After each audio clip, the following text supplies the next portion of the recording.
बहुत बहुत जय मसीह की। प्रभु का दास ही हालेलुया हमारे बीच में, हालेलुया। आज वचन बोलने का अपने हाथ उठाकर ओ शालोम बोलकर प्रभु का दास ही को हम स्वागत करते हैं। प्रभु का दास ही आज का वचन के लिए हम आपको स्वागत करते हैं। प्रभु आपको अभिषेक के साथ इस्तेमाल करने पर thank you ma'am, thank you. आप सभी को प्रभु यीशु मसीह के नाम में जय मसीह की।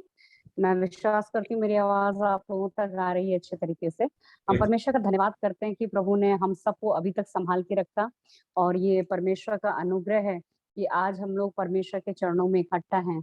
और मेरा ये विश्वास है कि परमेश्वर आज अपने लोगों के बीच में अपने संदेश को लेकर आए हैं, और प्रभु हम सबसे बात करने जा रहे हैं। मैं इस समय पास्टर जी का और उनके परिवार का, उनकी कलीसिया का बहुत बहुत धन्यवाद करती हूँ, उनके प्रेम के लिए, उनके निमंत्रण के लिए, उनकी प्रार्थनाओं के लिए। और आइए हम परमेश्वर से प्रार्थना करके आज के संदेश में चलते हैं। पिता, हम आपको बहुत बहुत धन्यवाद करते हैं सुंदर संगति के लिए। प्रभु आपके लोगों के बीच प्रभु आप लेकर आए, इसके लिए धन्यवाद करते हैं।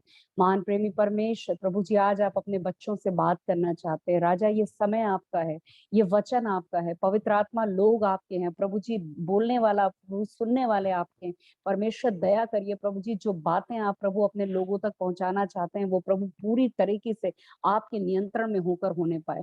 पवित्र आत्मा किसी मनुष्य का बुद्धि ज्ञान समझ नहीं, पिता सिर्फ और सिर्फ आपकी मर्जी पूरी होने दे परमेश्वर, ताकि आज आप प्रभु जी अपने वचन के द्वारा जिस तरह से लोगों को आशीषित करना चाहते हैं, जिस तरह से लोगों से बात करना चाहते हैं, प्रभु जी आपकी मर्जी पूरी होने पाए। पवित्र आत्मा हर एक हृदय आपके लिए खुलने पाए, तैयार होने पाए। प्रभु सारी रुकावट और बाधाएं यीशु मसीह के नाम में दूर हो। परमेश्वर दया करिए, कोई भी जन प्रभु यहाँ से खाली ना जाए। आज आपने प्रभु जी उनके लिए जो आशीष रखी है, आज के दिन पिता वो यीशु के नाम से पाने पाए। प्रभु जी, इस मीटिंग के समाप्त होने पर प्रभु जी वो अपने जीवन में एक आश्चर्य कर्म पाने पाए, यीशु के नाम से आमीन आमीन। हम परमेश्वर का धन्यवाद करते हैं कि सच में ये परमेश्वर का ठहराया हुआ समय है और ये परमेश्वर का दिया हुआ वचन है जो आज प्रभु आप लोगों से मुझसे बात करना चाहते हैं। और मेरा दृढ़ विश्वास है कि प्रभु ने आज का ये दिन, आज का ये समय और आज का ये वचन उन तमाम लोगों के लिए भेजा है जो इस मीटिंग में शामिल हैं और जो शामिल होने वाले हैं। आइए हम अपने हृदय को खोल के प्रभु का वचन सुनने के लिए पूरे मन को एकाग्र करके तैयारी के साथ परमेश्वर की ओर अपने ध्यान को एकाग्र करें। हम लोग कई बार देखते हैं कि हम लोग शरीर की चंगाई के विषय में बहुत ज्यादा रुचि रखते हैं। कई लोग चाहते हैं कि हमारा शरीर भला चंगा हो, और ये एक अच्छी इच्छा है। परमेश्वर भी चाहता है कि हमारा शरीर चंगा हो, भला हो, उसमें किसी प्रकार का रोग, किसी प्रकार की व्याधि, किसी प्रकार की पीड़ा ना हो। लेकिन इसके साथ ही साथ परमेश्वर ये भी चाहता है कि हमारा मन भी चंगा हो। कई बार हमारे मन के अंदर कई घाव होते हैं। हमें जो शरीर के ऊपर बाहर से जो घाव दिखाई देते हैं वो तो सारी दुनिया देखती है, और उस घाव का जो दर्द है वो भी सारी दुनिया समझती है। कोई यदि हमारे शरीर में बाहर से कोई घाव देखता है तो वो समझ सकता है कि हमको क्या पीड़ा है।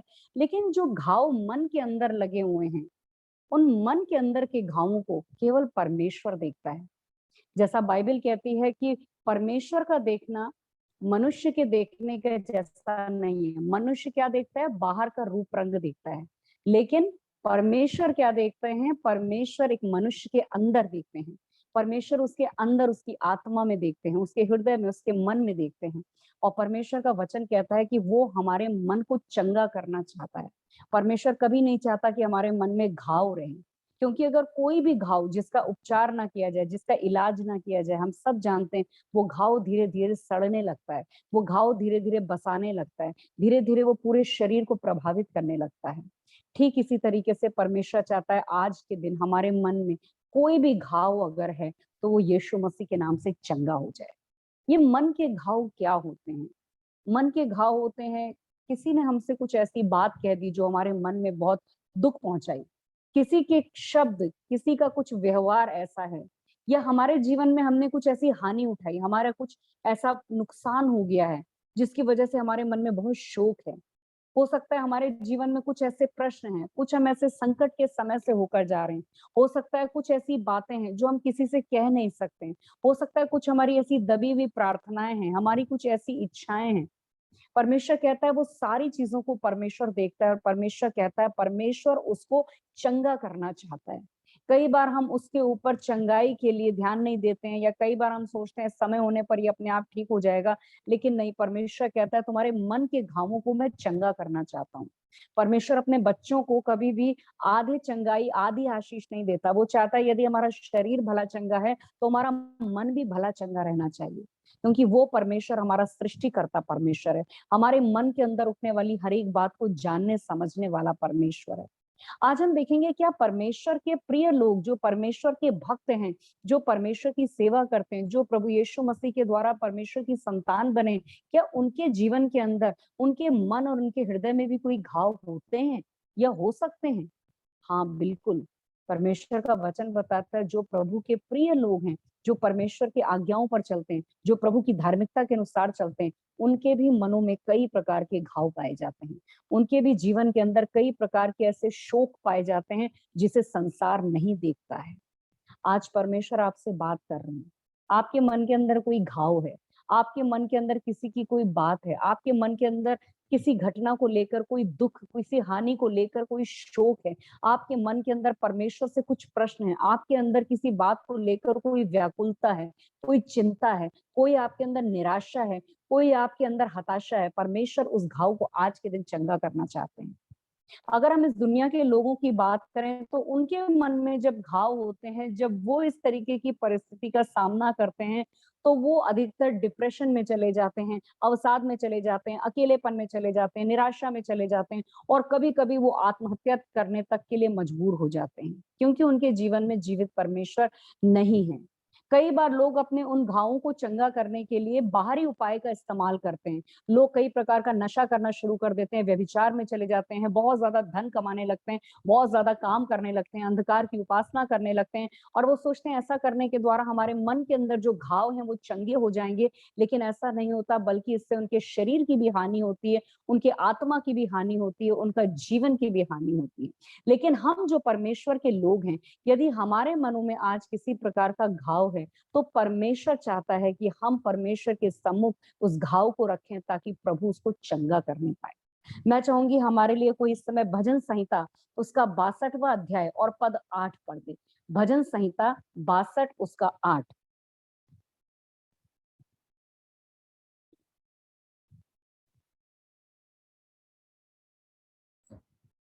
हे लोगों, हर समय उस पर भरोसा रखो, उससे अपने अपने मन की बातें खोलकर कहो। परमेश्वर हमारा शरण स्थान है। हालेलुया। परमेश्वर का वचन कहता है, हे लोगों, हर समय उस पर भरोसा रखो और अपने अपने मन की बातें खोल कर कहो परमेश्वर से, क्योंकि परमेश्वर हमारा शरण स्थान है।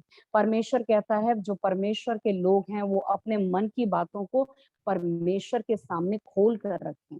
आज हम बाइबल से ऐसे 3 लोगों के जीवन के बारे में देखेंगे जो परमेश्वर से प्रेम करने वाले, परमेश्वर का भय मानने वाले, प्रभु की आज्ञाओं पर चलने वाले, परमेश्वर की इच्छा के अनुसार चलने वाले, लेकिन उनके जीवनों में भी दुख था, उनके जीवनों में भी कुछ उनके मन के अंदर घाव थे।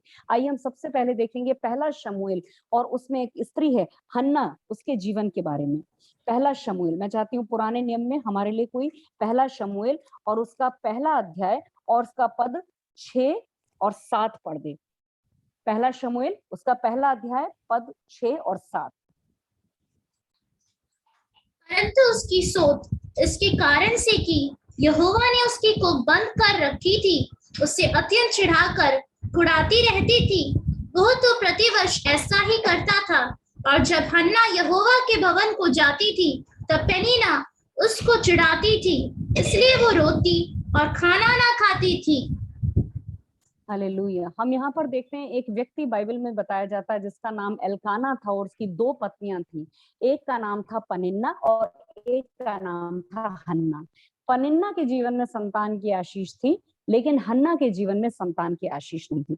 बाइबल बताती है कि परमेश्वर यहोवा ने ही उसकी कोख को बंद करके रखा था, और जो उसका पति एल्काना था वो अपनी पत्नी हन्ना को अपनी दूसरी पत्नी पनिन्ना से अधिक यानी दुगना प्रेम करता था, और जब भी वो परमेश्वर के भवन में जाता था तो वो अपनी पत्नी हन्ना को दुगना दान देता था, यानी वो अपनी पत्नी से हन्ना से अधिक प्रेम करता था, जिसके पास संतान की आशीष नहीं थी। लेकिन जो पनिन्ना थी, जिसके पास संतान की आशीष थी, वो हर समय हन्ना को चिढ़ाया करती थी, उसको कुढ़ाती थी, उसको ताने मारती थी, उसको दुख पहुंचाती थी, इस बात को लेकर कि तेरे पास कोई संतान की आशीष नहीं। हम देखते हैं हन्ना एक परमेश्वर का भय मानने वाली स्त्री थी, हन्ना एक परमेश्वर से प्रेम करने वाली बेटी थी, तो भी उसके जीवन में संतान की आशीष नहीं थी। बाइबल कहती है यहोवा ही ने उसकी कोख को बंद कर रखा था।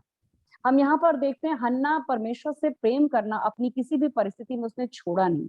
उसके जीवन में इतना बड़ा दुख था, उसके जीवन में इतनी बड़ी कमी थी, उसको उसकी सौत हमेशा सताती रहती थी, लेकिन बाइबल कहती है कि वो तभी भी परमेश्वर से प्रेम करती रही, वो तभी भी परमेश्वर से लिपटी रही, तभी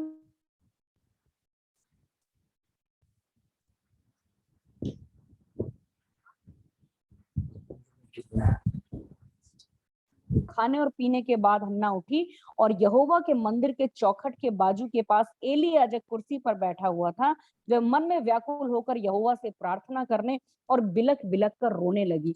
हम देखते हैं हन्ना अपने जीवन में इतना दुख का सामना, इतने अपमान का सामना, इतनी पीड़ा का सामना कर रही थी, लेकिन उसने अपने पति से इसके बारे में कुछ नहीं कहा, उसने अपने पति से इसके बारे में कोई शिकायत नहीं की, उसने अपने पति से कोई भी झगड़ा नहीं किया, उसने अपनी सौत से भी, यानी अपनी पति की जो दूसरी पत्नी थी उससे भी उसने किसी प्रकार की लड़ाई झगड़ा नहीं किया, उससे उसने कोई भी वाद विवाद नहीं किया, बल्कि लिखा है कि वो उठकर परमेश्वर के भवन में गई और वहां जाकर परमेश्वर के सामने बिलक बिलक कर रोने लगी। हन्ना ने अपने पति के सामने अपना दुख नहीं बताया, हन्ना ने उस याजक के सामने जो उस समय मंदिर में बैठा था, एली याजक, उसके सामने अपना दुख नहीं बताया। लिखा है वो परमेश्वर के सामने जाकर बिलक बिलक कर रोने लगी। उसका पति एल्काना उससे प्रेम करता था, लेकिन वो उसके मन के अंदर के दुख और उसकी जो पीड़ा थी उसको पूरी तरह से नहीं समझ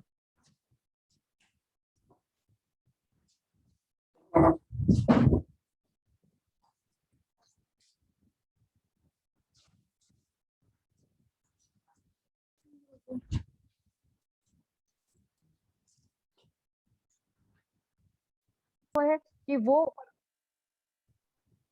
परमेश्वर के भवन में गई और वो वहां पर परमेश्वर के सामने बिलक बिलक के रोने लगी, वो परमेश्वर को पुकारने लगी। और अगर हम उसमें आगे पढ़ते हैं तो इस तरीके से 11वें पद में लिखा है, और उसने यह मन्नत मानी, हे सेनाओं के यहोवा, यदि तू अपनी दासी के दुख पर सचमुच दृष्टि करे और मेरी सुधि ले और अपनी दासी को भूल ना जाए और अपनी दासी को पुत्र दे, तो मैं उसे उसके जीवन भर के लिए यहोवा को अर्पण करूंगी और उसके सिर पर छुरा फिरने दूंगी। हम यहाँ पर देखते हैं हन्ना ने बिलक बिलक के परमेश्वर से प्रार्थना की, वो परमेश्वर के सामने अपने दुख को लेकर गिड़गिड़ा रही थी, वो परमेश्वर के सामने रो रही थी, और उसके मन में एक विश्वास था कि परमेश्वर मेरी प्रार्थना का उत्तर देंगे, वो मेरे आंसुओं का उत्तर देंगे। और उसने उसी विश्वास के साथ परमेश्वर के सामने एक प्रतिज्ञा कर दी कि परमेश्वर, यदि तू सच में अपनी दासी के इस दुख पे दृष्टि करे और उसकी सुधि ले और उसको एक बेटा दे, तो परमेश्वर वो बेटा मैं तुझको ही तेरी सेवा के लिए अर्पण कर दूंगी। हालेलुया।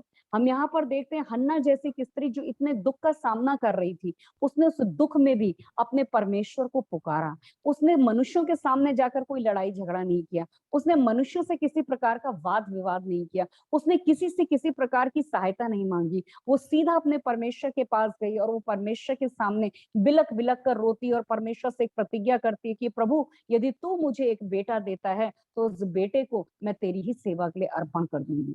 और हम यहाँ पर आगे देखते हैं कि जब एली ने उससे कहा, 14वें पद में लिखा है, तब एली ने उससे कहा, तू कब तक नशे में रहेगी, अपना नशा उतार। हन्ना ने कहा, नहीं है मेरे प्रभु, मैं तो दुखिया हूँ, मैंने तो अपने मन की बात खोलकर यहोवा से कही है। हालेलुया। वो कहती है मैं कोई शराब के नशे में नहीं हूँ, क्योंकि बाइबल कहती है जब हन्ना रो रो के प्रार्थना कर रही थी, उसके होंठ तो हिल रहे थे लेकिन उसका शब्द नहीं सुनाई दे रहा था। वो कहती है मैं कोई नशे में नहीं हूँ प्रभु, मैं तो एक दुखिया हूँ, मैंने अपने मन की बात अपने परमेश्वर के सम्मुख रखी है। और अगर हम उसके आगे पढ़ते हैं तो पहला अध्याय उसके 20वें पद में लिखा है, तब हन्ना गर्भवती हुई और समय पर उसके पुत्र हुआ और उसका नाम उसने शमूएल रखा और कहने लगी, मैंने यहोवा से मांग कर इसे पाया है। हन्ना ने जैसा परमेश्वर के ऊपर विश्वास किया, उसने जैसे परमेश्वर के सामने अपनी गिड़गिड़ाहट को रखा, उसने जैसे परमेश्वर के सामने अपने दुख को रखा, परमेश्वर ने उसके दुख की सुधि ली और परमेश्वर ने उसको बेटे से आशीषित किया। और जैसा उसने परमेश्वर से वायदा किया, वैसा ही परमेश्वर को उसने अपने बेटे को अर्पण कर दिया। और अगर हम आगे इसमें पढ़ते हैं तो हम देखते हैं जब उसने अपने बेटे को परमेश्वर की सेवा के लिए दे दिया, उसके बाद उसको परमेश्वर ने 3 बेटे और 2 बेटियों से और आशीषित किया। हालेलुया। हन्ना नहीं जानती थी कि जब वो अपने इकलौते पुत्र शमूएल को परमेश्वर की सेवा के लिए दे देगी, उसके बाद उसके जीवन में संतान की आशीष होगी या नहीं होगी, लेकिन परमेश्वर ने उसके लिए एक आशीष को रखा था। हम यहाँ पर देखते हैं, जब हम अपनी गिड़गिड़ाहट को परमेश्वर के सम्मुख रखते हैं, जब हम परमेश्वर के सामने अपने दुख को रखते हैं और जब हम परमेश्वर से उस आशीष को प्रभु को अर्पण करने के लिए रखते हैं, उसके बाद हमारे जीवन में आशीषें कई गुना बढ़ जाती हैं। ये बेटा जो उसने परमेश्वर से पाया था शमूएल, ये शमूएल के बारे में बताया जाता है कि ये इज़राइल में सबसे पहला भविष्यद्वक्ता था। हालेलुया। ये वो व्यक्ति था जिसने इज़राइल के शुरू के 2 राजाओं को अभिषेक किया था। हम यहाँ पर देखते हैं एक स्त्री जिसने अपने दुख को परमेश्वर के सामने रखा, परमेश्वर ने उसके दुख को दूर किया, उसके आदर को बढ़ाया, परमेश्वर ने उस संतान को आशीषित किया, परमेश्वर ने उसके बाद उसे और संतानों से आशीषित किया। हालेलुया। अभी हम एक और व्यक्ति के बारे में देखेंगे। मैं चाहूंगी हमारे बीच में कोई पहला इतिहास निकाल ले। पहला इतिहास उसका 4था अध्याय। पहला इतिहास उसका 4था अध्याय। पहला इतिहास उसके 4थे अध्याय के पद 9 और 10 को कोई पढ़ दे प्लीज।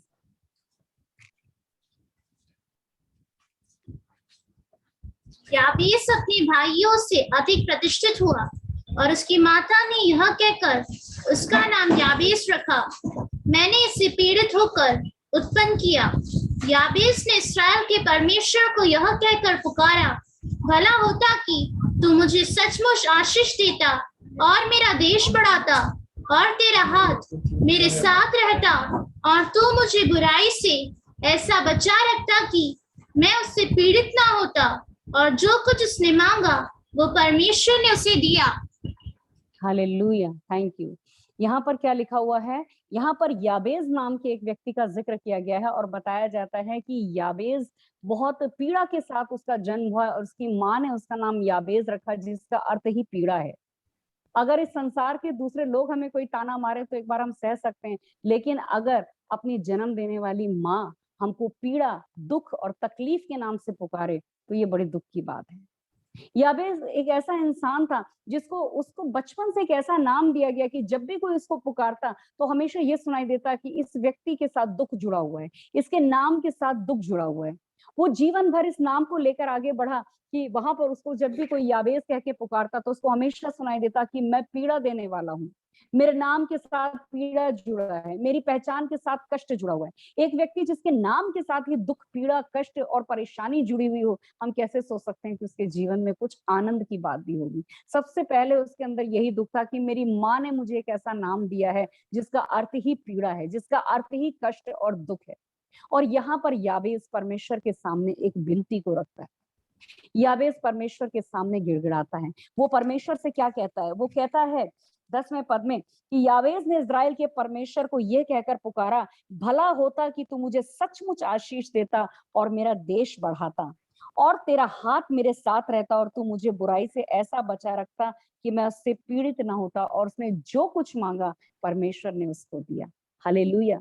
याबेज ने परमेश्वर के सामने अपने दुख को रखा, उसने परमेश्वर से गिड़गिड़ाकर विनती किया, उसने परमेश्वर से कहा, परमेश्वर मेरी माँ ने तो मुझको दुख और पीड़ा जैसा नाम दिया, लेकिन परमेश्वर मैं चाहता हूँ कि तू मुझे आशीष दे, परमेश्वर तू परमेश्वर मुझे उन्नति दे, तू परमेश्वर मुझे समृद्ध कर, परमेश्वर तू मेरी सीमाओं को बढ़ा। और बाइबल कहती है कि जैसा उसने मांगा परमेश्वर ने उसको दिया। परमेश्वर की इच्छा है कि हम उन्नति करें, हम समृद्धि पाएं। इसके लिए कोई परमेश्वर के सामने अगर हम प्रार्थना करते हैं उसमें कोई गलती नहीं है। हम यहाँ पर देखते हैं एक बहुत अच्छी बात, याबेज कहता है कि परमेश्वर तू मुझे आशीष दे, लेकिन तेरा हाथ मेरे साथ बना रहे।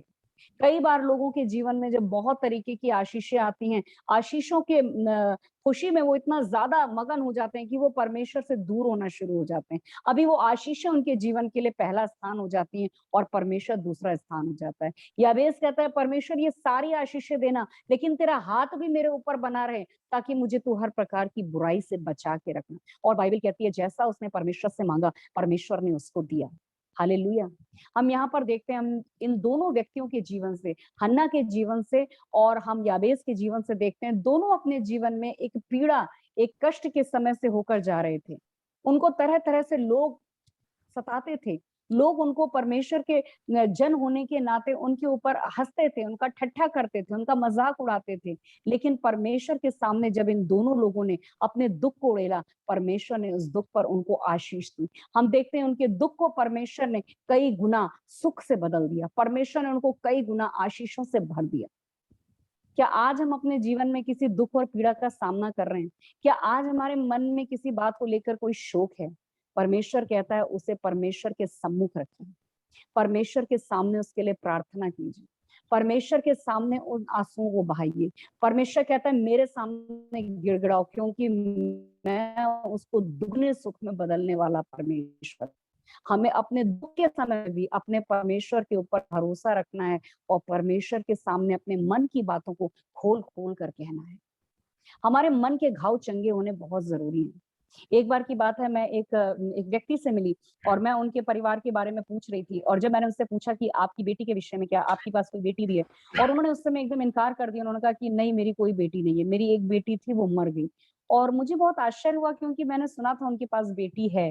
तो उसके बाद जब मुझे काफी सालों के बाद पता चला कि उस व्यक्ति के जिन भाई साहब से मैं बात कर रही थी, उनकी बेटी ने अपनी पसंद से कहीं शादी कर ली थी, इसलिए उनके पिता के मन में इतना दुख पहुंचा था कि उन्होंने अपनी बेटी से सारे रिश्ते तोड़ लिए थे, और सालों बाद तक वो अपनी बेटी को क्षमा नहीं कर पाए। उनके दिल में एक एक बहुत ही दुख पहुंचा था कि उसने इस तरह का काम किया, उसने उनके नाम को जो है अपमानित किया उस गांव में, और उन्होंने अपनी बेटी के साथ जो नफरत को बना के रखा था, सालों बाद भी उनके जीवन के अंदर वो घाव वैसे के वैसे ही था। परमेश्वर कभी नहीं चाहते हमारे जीवन के अंदर कोई, हमारे मन के अंदर कोई घाव इस तरीके से सड़ता चला जाए। अगर हमारे मन में किसी को माफ ना करने की बात है, अगर हमारे मन में किसी के प्रति कोई, किसी ने हमें दुख पहुंचाया, परमेश्वर चाहते हैं हम प्रभु के सम्मुख जाएं और परमेश्वर से कहें, परमेश्वर मुझे इस क्षेत्र में चंगाई चाहिए। परमेश्वर हमारे मन को चंगा करने वाला परमेश्वर है, और परमेश्वर के अलावा और कोई इसे चंगा नहीं कर सकता। हाँ, मैं अपने जीवन की एक छोटी सी गवाही बताऊं। जब मैं प्रभु यीशु मसीह के पास आई, मैं अपने परिवार से आने वाली पहली और इकलौती बेटी थी, और मैंने यीशु मसीह को माना। हिंदू परिवार से मैं हूँ, और वहां पर मेरी बड़ी बहन के जीवन में संतान की कोई आशीष नहीं थी, और मैं अपने सारे रिश्तेदारों को प्रभु यीशु के बारे में बताती थी। अपने सारे घर में जो मेहमान आते थे उनको यीशु के बारे में बताती थी, और कुछ लोग उनमें से बहुत विरोध करते थे यीशु मसीह का, और उन्होंने मुझसे कहा कि तुम्हारी अपनी बहन के जीवन में संतान की आशीष नहीं है, तुम उसके लिए प्रार्थना करो, तुम हमें यीशु के बारे में क्यों बताती हो। और ये बातें सुन के मुझे बहुत दुख हुआ, और उस समय मैंने परमेश्वर के सम्मुख एक प्रार्थना रखी, और मैंने कहा, परमेश्वर, इन लोगों को जवाब हम नहीं देंगे, इन लोगों को जवाब आप देंगे। और मैं प्रभु का धन्यवाद करती हूँ, 1.5 वर्ष के बाद परमेश्वर ने मेरी बहन के जीवन में एक बेटे की आशीष दी। जिन लोगों ने अपने मुंह से इन बातों को कहा था, वो प्रभु यीशु मसीह पर विश्वास करने वाले हो गए। जिन लोगों ने इन बातों को कहा था, वो यीशु मसीह के नाम से मुझको बधाई देने वाले हो गए। हम परमेश्वर का धन्यवाद करते हैं। हम अपने जीवन के जिस भी दुख को परमेश्वर के सामने रखते हैं, परमेश्वर उस दुख को सुख में बदलने वाला परमेश्वर है। हमने जितना दुख उठाया है, उससे कई गुना परमेश्वर उसे सुख में बदलने वाला परमेश्वर है। हम परमेश्वर का धन्यवाद करते हैं। आज मैं सच कहती हूँ प्रियो, ये मैं अपने हृदय की गहराई से जानती हूँ, और पास्टर जी जानते हैं कि इस समय जो ये वचन मैं लेकर आई, ये मेरी इच्छा, मेरी योजना, पास्टर जी की योजना नहीं थी। मैंने पास्टर जी से समय मांगा कि मुझे आज का दिन चाहिए, क्योंकि प्रभु आज अपने लोगों के मन के घाव को चंगा करना चाहते हैं। परमेश्वर नहीं चाहते हैं कि हमारे घाव सड़ते रहें, अंदर ही अंदर बसाते रहें और हम खोखले होते रहें। परमेश्वर कहता है, गिड़गिड़ाओ मेरे सामने, मेरे सम्मुख अपने मन के दुख को उड़ेल दो, क्योंकि परमेश्वर उसको आशीष में बदलने वाला है।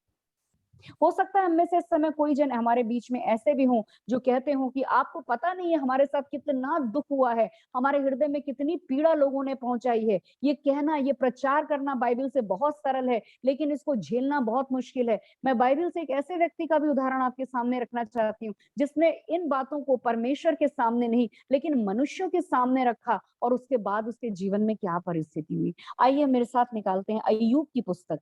पुराने नियम में अय्यूब की पुस्तक, हम सभी अय्यूब के बारे में अच्छी तरह से जानते हैं। अय्यूब की पुस्तक, मैं चाहूंगी अय्यूब की पुस्तक उसके 7वें अध्याय को कोई हमारे लिए खोल दे। अय्यूब की पुस्तक उसका 7वां अध्याय। यहाँ पर हम देखते हैं अय्यूब एक ऐसा व्यक्ति है जिसके बारे में परमेश्वर का वचन कहता है, परमेश्वर स्वयं उसके बारे में गवाही देते हैं कि अय्यूब के समान कोई धर्मी और कोई खरा व्यक्ति नहीं है। परमेश्वर कहते हैं अय्यूब मेरा भय मानने वाला व्यक्ति है, अय्यूब मेरी विधियों पर चलने वाला व्यक्ति है। और हम देखते हैं वो अपने पूरे घराने के साथ परमेश्वर की विधियों पर चलता था। लेकिन उसके जीवन में एक ऐसा समय आता है जब उसके ऊपर संकट और विपत्तियों की जैसे एक झड़ी लग जाती है, एक के बाद एक नुकसान, एक के बाद एक नुकसान। कभी उसके सबसे पहले उसके बच्चों की हानि होती है, उसकी संपत्ति की हानि होती है, उसके धन की हानि होती है, उसके शरीर में नुकसान होता है, उसके मान सम्मान की हानि होती है। और वो इन सारे दुख और संकटों के बीच में यहाँ पर निराशा में बैठा है और उसके 3 मित्र उससे मिलने आते हैं और वो उसको सांत्वना देने की कोशिश करते हैं, लेकिन उनके शब्दों में सांत्वना नहीं होती। उनके शब्दों में बार बार कहीं ना कहीं अय्यूब के ऊपर दोष लगाने वाली भावना होती है और वो बार बार कहते हैं कि तूने कुछ ना कुछ तो ऐसा किया होगा, परमेश्वर तो धर्मी है, तुझ में ही कुछ खोट होगी, तूने ही कुछ पाप किया होगा, तभी तेरे ऊपर परमेश्वर ने इस दंड को दिया। अय्यूब बार बार इस बात को कहता है, बार बार वो अपनी धार्मिकता को सिद्ध करना चाहता है, वो बार बार इस बात को अपने मित्रों के सामने साबित करना चाहता है, मैंने कोई पाप नहीं किया, मैं पूरी धार्मिकता से चला हूं, परमेश्वर मेरा गवाह है कि मैं कैसे चला हूं, उसके बावजूद मेरे ऊपर ये विपत्तियां आई। और बार बार अपने मित्रों के द्वारा इन सारी बातों को सुनने के द्वारा, अपने जीवन के इन सारे दुखों को झेलने के द्वारा अय्यूब उकता गया और वो अपना आपा खो बैठा और वो इस तरीके से कुछ शब्दों को बोलता है। हम यहाँ पर देखते हैं उसके अध्याय 7 और उसके पद 11 में इस तरह से लिखा हुआ है। कोई हमारे लिए पढ़ दे अय्यूब उसका 7 का 11। इसलिए मैं अपना मुंह बंद ना रखूंगा, अपने मन का खेद खोल कर कहूंगा और अपने जीव की कुड़वाहट के कारण कुड़कुड़ाता रहूंगा। उसके 10वां अध्याय उसका पहला पद भी पढ़ दीजिए। मेरा प्राण जीवित रहने से उकताता है, मैं स्वतंत्रता पूर्वक कुड़कुड़ाऊंगा और मैं अपने मन की कड़वाहट के मारे बातें करूंगा। यहाँ पर हम देखते हैं अय्यूब कहता है मैं खुलकर बातें करूंगा, लेकिन वो परमेश्वर से नहीं अपने मित्रों से बात कर रहा है। और क्या कहता है, मेरा जी कड़वाहट से भरा हुआ है और मैं कुड़कुड़ाऊंगा। वो विनती करने के लिए नहीं कह रहा है। हम यहाँ पर देखते हैं हन्ना ने और याबेज ने परमेश्वर के सामने विनती किया, लेकिन अय्यूब क्या कहता है, मैं कुड़कुड़ाऊंगा, मेरे मन में कड़वाहट है, क्यों परमेश्वर ने मेरे साथ ऐसा किया। मैं परमेश्वर का भय मानता था, प्रभु की आज्ञाओं को मानता था, अपने घराने को सिखाता था, क्यों परमेश्वर ने मेरे परिवार में और मेरे जीवन में समस्या को आने दिया, क्यों परमेश्वर ने मेरे शरीर में ये समस्या आने दी, क्यों परमेश्वर ने दुनिया के सामने मेरे पूरे परिवार को इस तरीके से नाश होने दिया, क्यों हमारे परिवार का ये मखौल बनने पाया। वो परमेश्वर के प्रति कहीं ना कहीं अपने मन में कड़वाहट से भरा हुआ था। और अगर हम इसके 3रे अध्याय और उसके पद 1 से 7 देखें तो वहां इस तरह से लिखा हुआ है, अय्यूब 3 का 1 से 7 में लिखा है, इसके बाद अय्यूब मुंह खोलकर अपने जन्म दिवस को धिक्कारने और कहने लगा, वो दिन जल जाए जिसमें मैं उत्पन्न हुआ और वो रात भी जिसमें कहा गया बेटे का गर्भ रहा। वो दिन अंधियारा हो जाए, ऊपर से ईश्वर उसकी सुधि न ले और उसमें न प्रकाश हो। अंधकार और मृत्यु की छाया उस पर रहे, बादल उस पर छाए रहें और दिन का अंधेरा कर देने वाली चीजें उसे डराएं। घोर अंधकार उस रात को पकड़े, वर्ष के दिनों के बीच वो आनंद न करने पाए और न महीनों में उसकी गिनती की जाए। सुनो वो रात बांझ हो जाए, उसमें गाने का शब्द न सुन पड़े।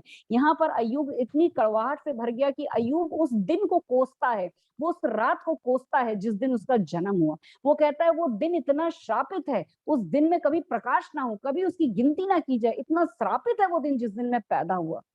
वास्तव में अय्यूब क्या कह रहा है, वो परमेश्वर के हाथ के काम को श्राप दे रहा है।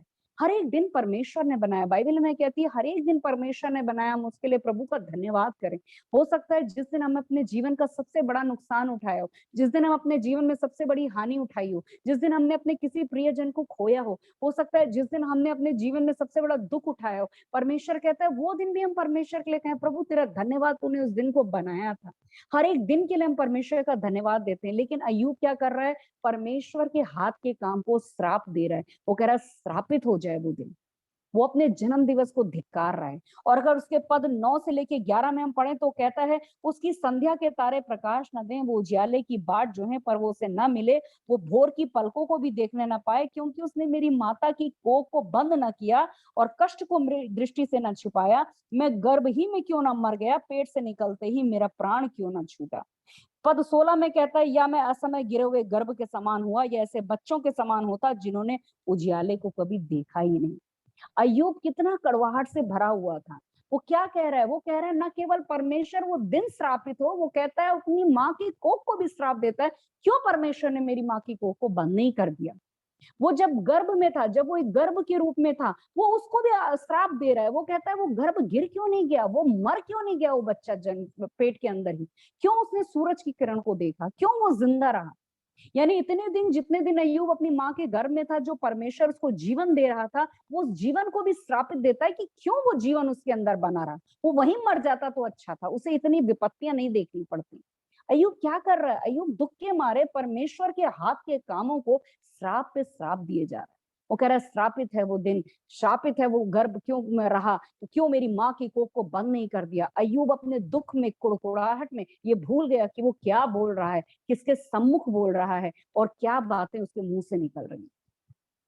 कई बार जब हम दुख में होते हैं, बाइबल एक जगह कहती है, परमेश्वर के वचन में लिखा है कि जब प्रभु के सामने बात करो तो तुम्हारे शब्द बहुत ही नपे तुले हों, तुम्हारे शब्द बहुत ही गिने हुए हों। ऐसा नहीं परमेश्वर के सामने हम कुछ भी बोलें, हम सोचें हम बात किससे कर रहे हैं? हम परमेश्वर से बात कर रहे हैं, हम सर्वशक्तिमान से बात कर रहे हैं। यहाँ पर अय्यूब अपने दुख के मारे इन बातों को कहता है। और उसके आगे हम अगर देखते हैं तो 38वें अध्याय के ऊपर अगर हम जाएंगे, अय्यूब की पुस्तक उसका 38वां अध्याय, अय्यूब की पुस्तक उसका 38वां अध्याय और उसके पद 1 से लेकर 3 तक को ये हमारे लिए पढ़ दीजिए। अय्यूब 38 उसका 1 से 3। तब यहोवा ने अय्यूब को आंधी में से यूं उत्तर दिया, यह कौन है जो अज्ञानता की बातें कहकर युक्ति को बिगाड़ना चाहता है? पुरुष के समान अपनी कमर बांध ले, क्योंकि मैं तुझसे प्रश्न करता हूँ और तू मुझे उत्तर दे। हालेलुया। यहाँ पर इस वचन से पहले मैं एक वचन भूल गई, वहां पर 10:2 में इस तरह से लिखा हुआ था, अय्यूब कहता है मैं परमेश्वर से कहूंगा मुझे दोषी ना ठहरा, मुझे बता दे तू किस कारण से मुझसे मुकदमा लड़ता है। अय्यूब परमेश्वर को चुनौती दे रहा है। वो कहता है मैं इंसानों से बात ही नहीं करने वाला, मैं तो सीधा उस सर्वशक्तिमान परमेश्वर से बात करना चाहता हूँ। क्यों मेरे खिलाफ उसने मुकदमा लड़ा, वो मुझसे क्या चाहता है, वो क्यों मेरे ऊपर विपत्ति भेज रहा है। अय्यूब जब इतना अधिक मन से कुड़कुड़ा रहा था, वो परमेश्वर के हाथ के कामों को श्राप दे रहा था, वो सामने सामने परमेश्वर को चुनौती दे रहा था कि मैं परमेश्वर से, मैं तो सर्वशक्तिमान से बात करना चाहता हूँ कि उसने मेरे साथ ऐसा क्यों किया। और यहाँ पर हम देखते हैं परमेश्वर स्वयं अय्यूब से बात करते हैं और क्या कहते हैं, परमेश्वर कहते हैं तब यहोवा ने अय्यूब को आंधी में से यूं उत्तर दिया, ये कौन है जो अज्ञानता की बातें कहकर युक्ति को बिगाड़ना चाहता है? पुरुष के समान अपनी कमर बांध ले, क्योंकि मैं तुझसे प्रश्न करता हूं, तू मुझे उत्तर दे। हम यहाँ पर देखते हैं कि परमेश्वर यहाँ पर अय्यूब से प्रश्न करते हैं। परमेश्वर उसके प्रश्नों का जवाब नहीं देते। परमेश्वर कहते हैं ठीक है तुम मुझसे प्रश्न करते हो, अब मैं इस प्रश्न के उत्तर में तुमसे प्रश्न करता हूँ। और अगर हम आगे देखते हैं तो परमेश्वर पूरी सृष्टि का वर्णन उसके सामने कर देते हैं और परमेश्वर कहते हैं बता ये सब किसने बनाया, बता क्या तू वहां पर मौजूद था जब मैंने पृथ्वी की शुरुआत की, क्या तू वो सारे कामों को जानता है जो मैं करता हूँ, क्या तेरे अंदर वो बुद्धि और ज्ञान है? अगर नहीं तो तेरी हिम्मत कैसे हुई कि तू सर्वशक्तिमान परमेश्वर से बात करने के लिए, प्रश्न पूछने के लिए खड़ा हो सके। परमेश्वर उसको साफ साफ दिखा देते हैं, मनुष्य मनुष्य है, परमेश्वर परमेश्वर है। हालेलुया।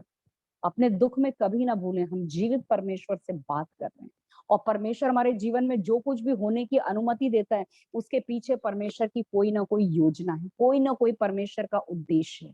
यहाँ पर हम देखते हैं जब परमेश्वर उससे बात कर रहे हैं तो परमेश्वर यहाँ पे 3 और 4 पद में इस तरह से लिखा है, परमेश्वर उससे सारी सृष्टि के बारे में बात कर रहे हैं। और 42वें अध्याय 42वें अध्याय में अगर हम आगे देखते हैं तो 42वें अध्याय के 10वें पद में इस तरीके से लिखा है, अय्यूब की पुस्तक उसका 42 का 10। बल्कि उससे पहले अगर हम देखेंगे तो यहाँ पर अय्यूब के साथ परमेश्वर की बातचीत चल रही है और परमेश्वर उससे बात करते हैं। परमेश्वर कहते हैं कि तूने किस तरीके से इन सारी बातों को मुझसे पूछने की हिम्मत करी और तू जानता है कि मैं पूरी सृष्टि का बनाने वाला मालिक हूँ। और जब वो अय्यूब इन सारी बातों को सुनता है और जब वो समझ जाता है कि सच में मैंने कितनी मूर्खता का काम किया, मैंने किस सर्वशक्तिमान परमेश्वर के सामने कुड़कुड़ाया, मैंने किस परमेश्वर के कार्य के हाथों को श्राप दिया, मैंने किस परमेश्वर से कहा कि मैं उससे आमने सामने बात करना चाहता हूँ, हम देखते हैं कि अय्यूब को अपनी गलती का एहसास हुआ और हम देखते हैं 42वें अध्याय में और उसके पद 1 से आगे इस तरह से लिखा है, अय्यूब उसके 42 के 1 से आगे लिखा है, तब अय्यूब ने यहोवा को उत्तर दिया, मैं जानता हूं कि तू सब कुछ कर सकता है और तेरी युक्तियों में से कोई रुक नहीं सकती। तूने पूछा तू कौन है जो ज्ञान रहित होकर युक्ति पे पर्दा डालता है, परंतु मैंने तो जो नहीं समझता था वही कहा, अर्थात जो बातें मेरे लिए अधिक कठिन और मेरी समझ से बाहर थी, जिनको मैं जानता भी नहीं था, तूने कहा मैं निवेदन करता हूँ, सुन मैं कुछ कहूंगा, मैं तुझसे प्रश्न करता हूँ, तू मुझे बता। मैंने कानों से तेरा समाचार सुना था, परंतु अब मेरी आंखें तुझे देखती हैं, इसलिए मुझे अपने ऊपर घृणा आती है और मैं धूल और राख में पश्चाताप करता हूँ। हालेलुया। अय्यूब को अपनी गलती का एहसास हुआ। हाँ, उसके जीवन में दुख था, हाँ, उसके जीवन में परेशानी थी, हाँ, उसके साथ अगर हम देखें तो जैसा उसने धार्मिकता का जीवन बिताया वैसा उसको परिणाम नहीं मिला था। लेकिन इसका मतलब कहीं भी ये नहीं था कि वो परमेश्वर के हाथ के कामों को श्राप दे। इसका मतलब कहीं भी नहीं था कि वो सर्वशक्तिमान परमेश्वर को चुनौती दे। हम यहाँ पर देखते हैं अय्यूब को अपनी गलती का एहसास हुआ। अय्यूब ने परमेश्वर से माफी मांगी और उसके बाद हम आगे चल के देखते हैं परमेश्वर ने उसको दुगनी रीति से आशीषित किया। परमेश्वर ने उसको जो बेटियां दी वो बेटियां इतनी सुंदर थी, उनके समान कोई नहीं। बाइबल कहती है उसके बाद अय्यूब 140 वर्ष और जीवित रहा। वो अपनी 4 पीढ़ियों को देखने पाया। हम यहाँ पर देखते हैं जब एक व्यक्ति अपने दुख के समय में, जो व्यक्ति दुख के समय में परमेश्वर को पुकारता है, वो पुकार उसकी गिड़गिड़ाहट बनती है। लेकिन जो मनुष्य अपने दुख के समय में मनुष्यों के सामने बोलता है, वो कुड़कुड़ाहट बनती है। परमेश्वर गिड़गिड़ाहट पर आशीष देता है। परमेश्वर चाहता है आज अगर हमारे जीवन के अंदर कोई दुख है, हमारे जीवन के अंदर अगर कोई घाव है, तो हम उसे प्रभु के सम्मुख लेकर जाएं। अगर हन्ना के समान हमारे जीवन में कुछ ऐसी परेशानी है, हम नहीं समझ पाते हम किससे कहें अपना दुख, हम क्या कहें, हम परमेश्वर किसके पास जाएं? परमेश्वर कहता है मेरे पास आओ। परमेश्वर कहता है याबेस के समान अगर तुमने अपने जीवन में अभी तक सिर्फ दुख झेला है, अगर तुम्हारे जीवन में तुमने दुख के अलावा कुछ भी नहीं देखा है, तो तुम मेरे पास आओ। परमेश्वर कहता है अगर तुम अय्यूब के समान धर्मी और खरे हो, लेकिन तुमने बहुत हानि उठा ली है, बहुत अपमान उठा लिया, तो भी परमेश्वर कहता है मेरे पास आओ। क्योंकि परमेश्वर का वचन कहता है हे लोगों, हर समय उस पर भरोसा रखो और अपने मन की बातें उससे खोल खोल कर कहो। परमेश्वर हमारे घावों को चंगा करना चाहता है। मैं अपने जीवन की एक छोटी सी गवाही बताकर समाप्त करना चाहती हूँ। आज से कई साल पहले मेरे जीवन में कुछ लोगों के द्वारा मुझे बहुत ही दुख पहुंचा, भावनात्मक रूप से, मानसिक रूप से, और उन बातों को लेकर मेरे अंदर कहीं ना कहीं उनके प्रति एक नाराजगी थी। मैं उन्हें बार बार क्षमा करती थी, लेकिन बार बार उनके वो शब्द, बार बार उनका व्यवहार मेरे सामने आता था। बार बार मुझे लगता था कि कहीं मैं अपने अंदर कड़वाहट को जन्म तो नहीं दे रही हूँ। मुझे कई साल लगे, 2-3 साल लगे इस चीज के ऊपर जय पाने में। और एक दिन की बात है, मुझे याद है जब मैं परमेश्वर के वचन को पढ़ रही थी व्यक्तिगत रूप से अपने लिए, वहां प्रभु के एक वचन में, भजन संहिता में परमेश्वर ने कहा, मैं तुम्हारे घावों को चंगा करने वाला परमेश्वर हूँ। और ये बात सुनकर जैसे मुझे एकदम से ये एहसास हुआ, परमेश्वर कह रहा है जो तुम्हारे मन में घाव लगे हुए उनको मैं चंगा करूंगा। और मैं प्रभु का धन्यवाद करती हूँ, उस दिन के बाद से परमेश्वर ने सच में उन बातों को जड़ से मेरे हृदय से हटा दी। आज परमेश्वर आपके जीवन से उन घावों को, उन दुखों को परमेश्वर हटाना चाहता है। परमेश्वर चाहता है उसको अपने अंदर दबा के ना रखें। ये ना सोचे मैंने ये कड़वाहट दबा के रखी है, मैंने ये दुख दबा के रखा है, इसके अलावा मेरा जीवन बिल्कुल सही है। जिस चीज को कोई नहीं देख रहा उसे परमेश्वर देख रहा है। अगर आपके जीवन में कोई दुख है, आपके जीवन में कोई निराशा है, आपके जीवन में परमेश्वर के सम्मुख कोई प्रश्न है, आइए उसे प्रभु के सम्मुख गिड़गिड़ाहट के साथ ले जाएं। हम उसे परमेश्वर के सामने रखें, क्योंकि परमेश्वर उस दुख के बदले में आपको कई गुना सुख से आशीषित करना चाहता है। प्रभु नहीं चाहता आप अपने अंदर 1% भी कड़वाहट लेकर जीवन को बिताएं। परमेश्वर नहीं चाहता हम 1% भी अपने अंदर दुख को लेकर जीवन को बिताएं। परमेश्वर चाहता है हमारा शरीर चंगा रहे, हमारा मन चंगा रहे और हम प्रभु के द्वारा बहुतायत से आशीष पाएं। परमेश्वर हमारे दुख को सुख में बदलने वाला परमेश्वर है, लेकिन उसके लिए वो चाहता है अपने मन की बातें मेरे सामने रखो, अपने मन की बातें मेरे सामने रखो, क्योंकि मैं उस पर आशीष देने वाला प्रभु हूं।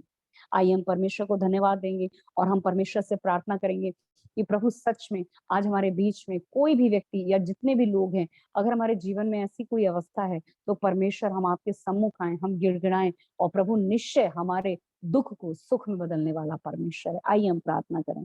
पिता, हम आपका धन्यवाद करते हैं प्रभु जी आपके वचन के लिए। सच में परमेश्वर आप कितने महान है प्रभु जी, जो प्रभु जी संसार नहीं देख सकता कि हमारे मन के अंदर क्या परेशानी है, क्या दुख है, क्या घाव है प्रभु जी, क्या निराशा है, क्या संकट है, क्या प्रश्न है पिता, उसे आप जानते हैं, क्योंकि प्रभु आप ही ने हमको रचा है, आप ही ने हमको बनाया है।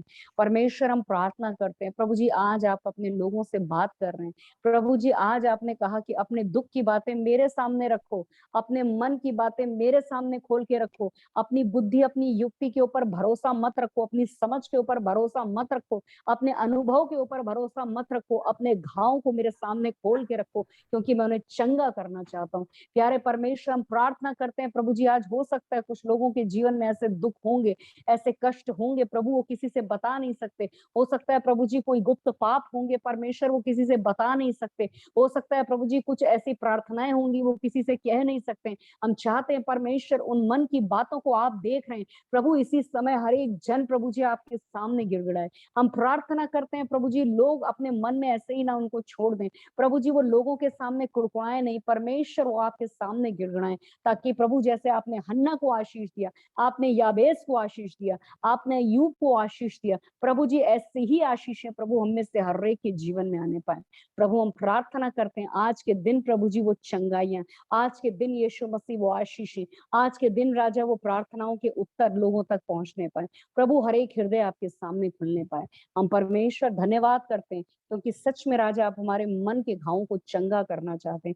आप प्रभु जी चंगा करना चाहते हैं और केवल आप चंगा कर सकते हैं परमेश्वर। हम आपको धन्यवाद करते हैं पिता, सारा आदर महिमा और सम्मान हम आपको देते हैं प्रभु यीशु मसीह के पवित्र नाम में, आमीन आमीन। थैंक यू मैम, हमारे बीच में आकर श्रेष्ठ वचनों को जो हमारे लिए आज के दिन में जरूरत थे आपको प्रभु के आत्मा के द्वारा आपने विस्तार से हमको समझाया। हम आपको धन्यवाद करते हैं, आपने हमारे लिए समय बिताया। हम इस भीड़ के बीच में भी आप प्रभु आपको बहुतायत से आशीष दे। Thank you ma'am.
स्वर्गीय पिता, हम धन्यवाद करते हैं प्रिया बहन शीला श्रीवास्तव जी के लिए। पिताजी आपकी बेटी के द्वारा आज आपने पिताजी हमारे जीवन के लिए जो बहुत जरूरत है पिताजी, हमारी मन की जब शौक होते हैं मन में, जब दुख लगते हैं पिताजी, जहां पिताजी चोट लगते हैं, जो गाँवे होते जो कभी सूख नहीं पाते, लेकिन आपके चरणों में जब हम गिड़गिड़ाने से पिताजी, मनुष्यों के सामने गुड़गुड़ावन करने वाला नहीं, परमेश्वर के सामने गिड़गिड़ाने से आप हमारे ऊपर दया करता है, करुणा करता है पिताजी। आपकी अद्भुत कार्य हमको आगे दिनों में देखने के लिए मौका मिलता है। आज जो वचन पिताजी आपकी बेटी के द्वारा बोया गया, हर एक जीवन के लिए आशीष और अनुग्रह के कारण होने के लिए वो आपसे विनती करते हैं पिताजी। इसी समय आपकी पवित्र शक्ति एक एक परिवारों को छूने पाए पिताजी, महिमा आपको मिले यीशु मसीह के पवित्र नाम। पिताजी आपकी दासी के लिए विनती करते हैं, दासी की सेवकाई के लिए, उनका पारिवारिक जीवन के लिए, हर एक लोगों के लिए हम प्रार्थना करते हैं पिताजी।